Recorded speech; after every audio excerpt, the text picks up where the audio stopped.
নমস্কার, আমি Ishani Basu Mallick, therapeutic yoga therapeutic exercise trainer. আজকে আমি আপনাদের বলবো মাসল ক্র্যাম্প নিয়ে। অনেকেই বলেন রাতে শুতে গিয়ে পায়ের পেশি টান ধরছে বা হাত একভাবে থেকে হাতের পেশিতে টান ধরছে। এই মাসল ক্র্যাম্প হলে আমরা কি করব? মাসল ক্র্যাম্প হলে প্রথমেই আমরা যেটা করব, আমরা অনেকটা নুন চিনি গুলে জল খেয়ে নেব। কারণ মাসল ক্র্যাম্প হয় সাধারণত আমাদের ইলেকট্রোলাইট ইমব্যালেন্স থেকে। তৎক্ষণাৎ যদি নুন চিনি জল গুলে খেয়ে নেওয়া যায় তাহলে মাসেলের ক্র্যাম্পটা আস্তে আস্তে চলে যায়, এবং যেই মাসেলটাতে আমাদের ক্র্যাম্প ধরে সেই মাসেলটাতে হালকা করে আমরা যদি পেশিটাকে হালকা করে টেনে দিই সেক্ষেত্রে মাসেল ক্র্যাম্প সেরে যায়।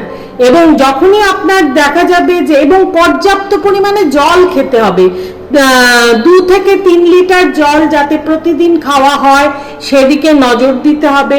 আরেকটা জিনিস আমাদের লক্ষ্য করতে হবে, আমাদের খুব ভালো ইলেকট্রোলাইট ব্যালেন্স হয় যদি আমরা ডাব প্রতিদিন একটি করে খেতে পারি। ডাবের জলে প্রচুর পরিমাণে মিনারেলস আছে, সেই মিনারেলসগুলো আমাদের শরীরের ঘাটতি মেটায়।